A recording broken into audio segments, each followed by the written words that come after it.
Bell bounces it to Powers, free throw line extended on the right. Overhead pass to Mills, catch and shoot, 17-footer is good. Bell on the near right wing, crossover dribble to the free throw line. Out to Jankowsko, wide open left wing three is good. Out to White, fires it inside to Johnson, working on Williams, and Williams picks up the block, turning away Johnson. Left wing, bounce pass to the free throw line, Pickle. She skips it to the left corner, Jankowsko, catch and shoot three is good. Guarded by Bell. Inside Johnson, 7 to shoot. Johnson stripped by Aerial Powers. She pushes it up ahead to Johnson. Bounce pass Bell, wide open, lays it home. There's that transitions offense. Pops it up to Golzinski on the near side. 10 to go. Off to Cincy. She's blocked by Annalise Pickrell. The Spartans win. 7-1, 6-7.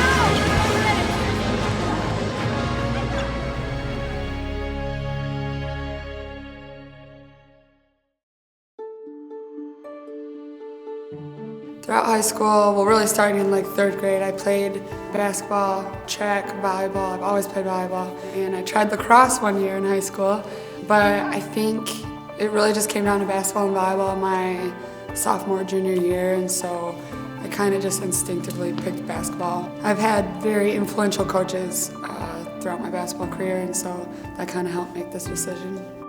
I think when you look at Annalise's career, I mean, she came in here and certainly with a very prestigious class, and she was a great player as well, but there were some accolades that certainly went deservingly to others, and Clarissa had a great season and a great high school career, and she was Miss Basketball in the state. And then obviously look at Madison Williams, who was a McDonald's All-American coming out of high school. So when you brought that class in, I always thought Annalise was right there with them, if not as good. But sometimes the hype and the publicity doesn't always come behind that. But the thing about Annalise that I really do appreciate is that none of that stuff really means anything to her. I mean, the kid just wants to work and be the best she can be, and she's endured that.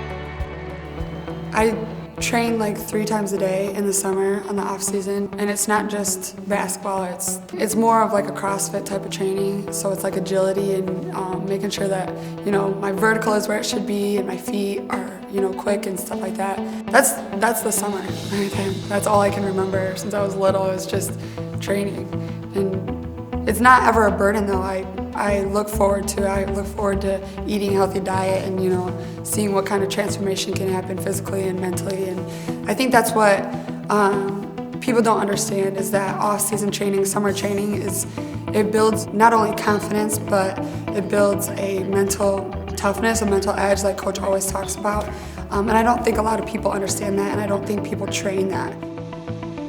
I think now in an instant gratification society, every kid comes in here with great accolades and certainly thinks that they're going to come in here and be a starter, and it's the first time many of them have been a contributor, not the best player on the team, and many of them are coming off the bench at times.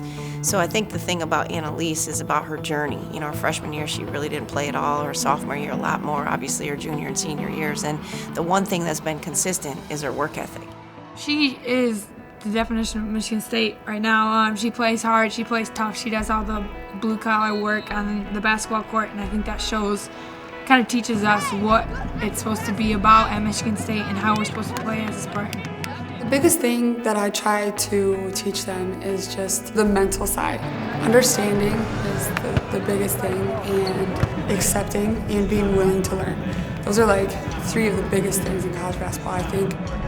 Where Annalise has really matured and really influenced our team is that she's been able to reach out and inspire kids, not only with their play, but certainly the second piece to becoming a leader is the vocal piece, and that's a hard one for most kids and young ladies in particular. So when I look at Annalise, where I feel like she's been able to impact the team the most is not only with her will to win and her effort and her toughness and all the things that go with the performance base, is that she's really spending a lot of time communicating, finding ways to reach her teammates, and that's something that isn't natural to Annalise. Anna's an incredible leader. Just her will to win alone is amazing to have, and she just wills people to match her intensity, and she makes us want to play hard for her and with her. So she's been great this year to have as a leader. I'm very thankful for the support I've I've received from my family mostly, and from people believing in me and just putting so much effort and themselves into my success and making sure that I stay happy. This is the best feeling ever, to know that my family is here and that even though I am doing what I love and this is hard every single day, it's a grind, when I see them, I know what I'm doing this for. I just want to teach my niece and nephew that whatever you're doing, just have fun with it. And so I try to do that. I try to not take everything so seriously and not get stressed out and overwhelmed easily. That's huge. That's so important for people. So I think I'm definitely most thankful for the support and the belief that people have had in me since I was very little. The veteran backcourt of this Purdue squad has been phenomenal. It's the most experienced backcourt in the Big Ten. When you look at the scoring that KK Hauser and Courtney Moses does, they'll definitely have to contain her tonight if the Spartans want to come out victorious. 5 to shoot. Goes right to the free throw line. 3. Pulls up from the middle of the lane. Misses a jumper. Becca Mills with a rebound. And Aerial Powers now with it, pushing it up in transition. She can attack. Into the lane. Floats it up off the glass, and it's good. Purdue with a basketball. Pass fired inside. Clemens goes up. A whistle and an offensive foul taken. Jasmine Hines there to take the charge. Bell. Bounce pass into the lane. Hines double team. Scoops it up with the left hand, and it's good. Nice power move by Jasmine Hines. April Wilson spins in the lane. Has to back it out. Agee from behind rips the ball away and gives it to Jankowska. Great defense. Jankowska up to Bell. Up with the right hand and lays it home. No good. Powers grabs a second board after his tip by Agee. A fresh shot clock. A pass fired inside to Bell, who banks it up and in.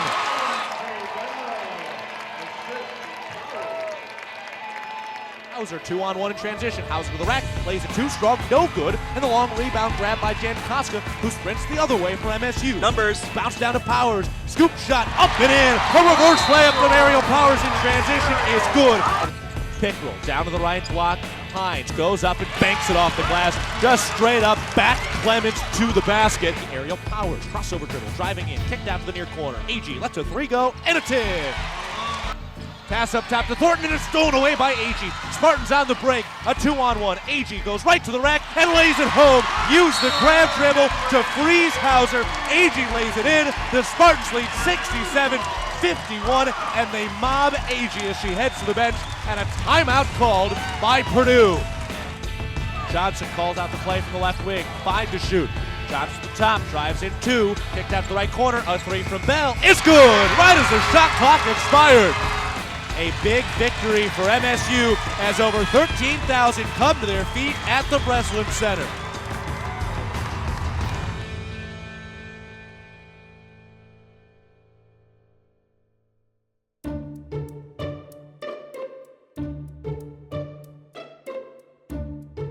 What year in high school did you get recruited, and what was the decision and process like?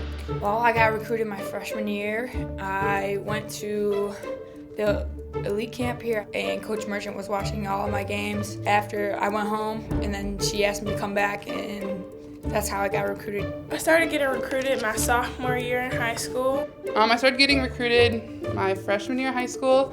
I went and visited Michigan, and then I went and visited here, and I liked it a lot better here, so I knew I wanted to come here. And the process was awful. It was just very, very long and just time-consuming. I didn't know where I wanted to go, how far, how close, the weather. It was pretty difficult, but when I came here and I saw how many fans they got and how many people supported MSU, I really liked it, and I loved the girls here. Clarissa, I think you're amazing and I want to follow in your footsteps. My question is, did you have a role model who inspired you? Who was it, and did you ever get to meet him or her? Growing up, I never really had a role model. I just really worked hard and I wanted to do good at basketball, but I never really had someone who I followed. I'm not sure why that was, but I never really had a role model. How do you girls keep up with your schoolwork when you're on the road? When we're on the road, we have a lot of time in between shoot-arounds and breakfast, lunch, and then from the time we leave for the game. So in those little gaps, we usually have time to get homework done, and then if it's a weekday game, we'll have study table right after breakfast. That gives us about an hour to do a lot of studying and get our homework done. So it's not too hard. Redo. Don't put that in there. Okay. Clarissa and Annalise, what footprint will you have left on the women's basketball program when you end your career at MSU? Well, this is a hard question. Are you going to be able to edit these? I'm not really sure what footprint we'll leave quite yet, but I hope that it is that we were hard workers and we really took pride in the defensive end of the ball and we were team players. I'd like to say the footprint I will leave when I graduate here is my hard work and dedication and fun spirit. What is the most unique thing about Michigan State basketball, and why did you choose MSU over anywhere else? I would say the most unique thing about Michigan State basketball is just how much everyone cares for each other, and that's honestly why I chose MSU over everyone else, just because of the family environment and just how close everyone was. Describe the feeling when you first stepped on the floor at Breslin in front of the crowd. It was a pretty amazing feeling. It was just looking around and seeing the whole crowd and seeing my family behind and Coach Merchant and all the players, and it was just like, wow, I'm finally here. Finally, I came here or decided to come here my sophomore year, so I had 3 years to think about it before it actually happened. I was very excited and anxious, actually too anxious, but I was happy to be back on the court since my Achilles injury. What road trip do you look forward to each season? I look forward to the winter road trip, which is right after finals before Christmas. We always go somewhere that's pretty crazy and fun. Last year we went to Las Vegas, and this year we went to Puerto Rico. I always look forward to the Michigan road trip because we bus down there and we get to sing our fight song in their tunnel, which is always fun. Gosh, who are these kids? These are like... Name one of your game day traditions and why is it a tradition? One of my game day traditions is I hit the L and the C on the banner of the tunnel. It says National Champions. I hit the L and the C. After shoot around, I make 5 threes from each corner before I leave to go shower, and I do that because it's my favorite place on the floor and it makes me feel good about the game. We do shoot around, eat, and then I go into the locker room, lay on the couches, and watch one of my favorite TV shows, whatever TV show is on at that time. Why? Why do I hit that? It just reminds me of what we're playing for. I choose to do this because I think it relaxes me a little before the game, and it doesn't get me thinking too much about the game, and I think I do a little bit better when I don't think about it too much. For team captains, how do you convince star individual players to buy into and play as a team for team success? That's a good question. I mean, they're so talented, and so they want to showcase their abilities. But when we work together as a team, we really do better. And I think that it's not just telling them what to do, but I think so more like having them realize that when they pass the ball and when we pass it back to them and then they create their move, that they do much better than if they were just trying to individually create for themselves. You convince star players to play as a team by demonstrating that you cannot win without, the other 4 girls on the court and, of course, the people on the bench. Do you have any requests for the Spartan brass to play? Call me maybe. Help me out. Let's pick it together. Let's pick a song together. No, I don't know. I was thinking something about Justin Timberlake. That'd be kind of sweet, because his new album is a lot of... No? You guys don't listen to Justin Timberlake? I really don't. Just say anything about Justin Timberlake. You guys are not helpful at all. Anything by Chris Brown will do.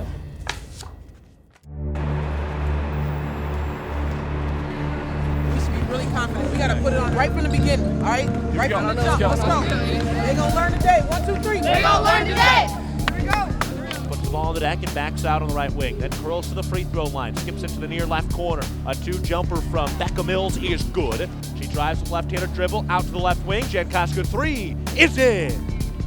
Tori Jankoska knocks down her second 3 of the game. 10 seconds to shoot. To the right wing, Jankoska. Jump pass inside, caught by Mills. She goes up with the left hand and lays it in.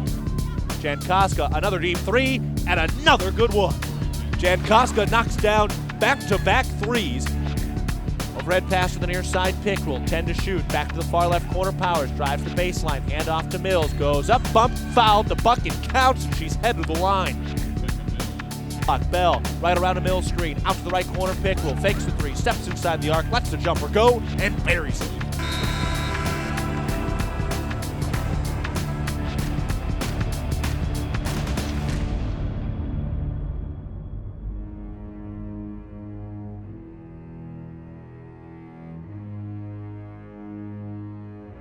February to me is always about the February fight, you know, and I don't really even call March Madness, I call it March Magic, you know, and you get that magic, you get to that point when you fight in February, you know, and that's what I call this. This is the February fight. This is the time where you got to roll up your sleeves, dig a little deeper. Everybody's tired, everybody's banged up, everybody's a little weary, and it's the mental toughness piece. It's the fight that you have in your tank.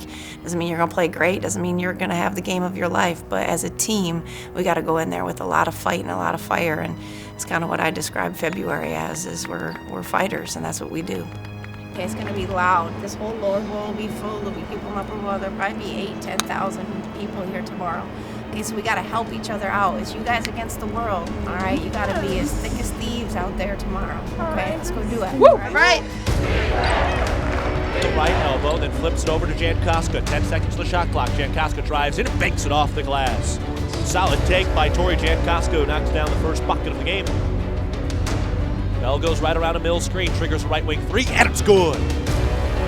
Fourth difference, Spartan to score, and they lead 9-2, 3 minutes into the first half.